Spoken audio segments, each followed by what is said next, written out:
Kostra Tani adalah salah satu program Kementerian Pertanian yang digawangi oleh Badan Penyuluhan dan Pengembangan SDM Pertanian. Terdapat 5 fungsi BPP Kostra Tani yang diharapkan, yaitu BPP sebagai pusat data dan informasi pertanian,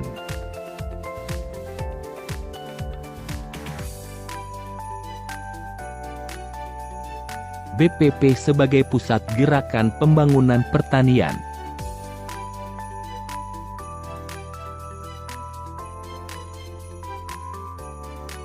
BPP sebagai pusat pembelajaran,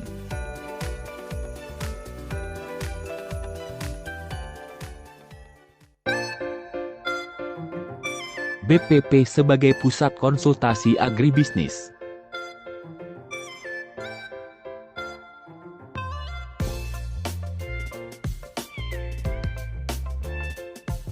dan BPP sebagai pusat jejaring kemitraan.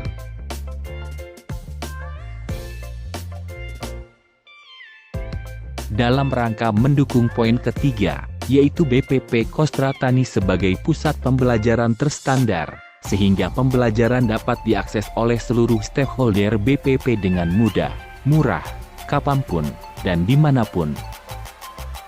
Maka BPP Ketindan menginisiasi pengembangan Balai Penyuluhan Pertanian sebagai pusat pelatihan vokasi online atau FETC bagi pendamping dan pelaku usaha tani.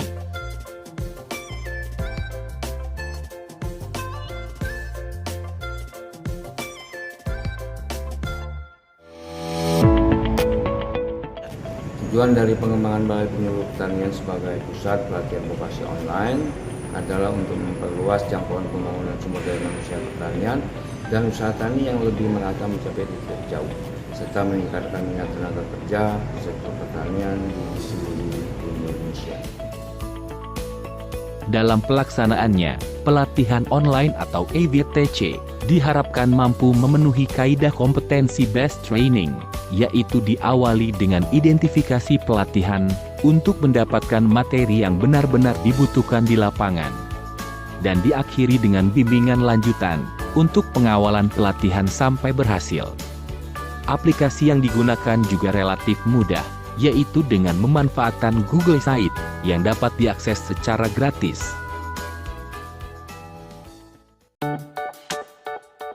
Pengembangan BPP sebagai pusat pelatihan EVTC tentunya tidak semudah membalik telapak tangan. Artinya, akan terdapat kendala, seperti diantaranya, belum merata dan memadainya infrastruktur broadband di seluruh BPP. Tidak semua petani memiliki anggaran yang memadai untuk membeli paket internet. Masih banyak orang yang berpendapat bahwa pelatihan offline lebih baik dibanding pelatihan online. Belum tentu BPP memiliki tenaga atau SDM yang mumpuni dalam bidang IT. Cukup sulit untuk melakukan evaluasi pelatihan karena tergantung dari kejujuran peserta. Bimbingan lanjutan cukup sulit bila dilakukan secara online. Pelaksanaan BPP sebagai EVTC juga mempunyai resiko, di antaranya, karena aksesibilitas yang kecil, petani bisa acuh terhadap penawaran pelatihan online. Petani lebih menyukai pelatihan offline, terutama yang bertempat tinggal tidak jauh dari BPP. Tidak semua tenaga pada BPP bisa berperan aktif dalam pelatihan online, karena keterbatasan penguasaan IT.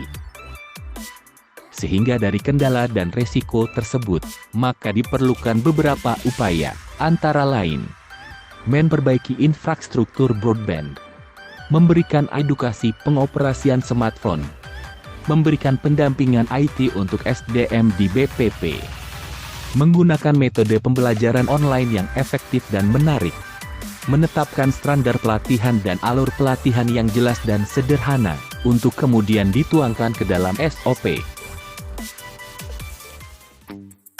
Saya sangat setuju dengan kegiatan ini karena sangat mendukung kemajuan pertanian di kabupaten ini. Terima kasih. Kami dari BPP Sukoharjo sangat mendukung kegiatan ini untuk menyebarkan informasi teknologi kepada petani binaan kami. Saya setuju dengan kegiatan ini karena untuk meningkatkan SDM petani-petani yang ada di desa-desa. Dengan adanya program ini kami mendapatkan kesempatan untuk menimba ilmu dari Bapak Ibu penyuluh. Terima kasih.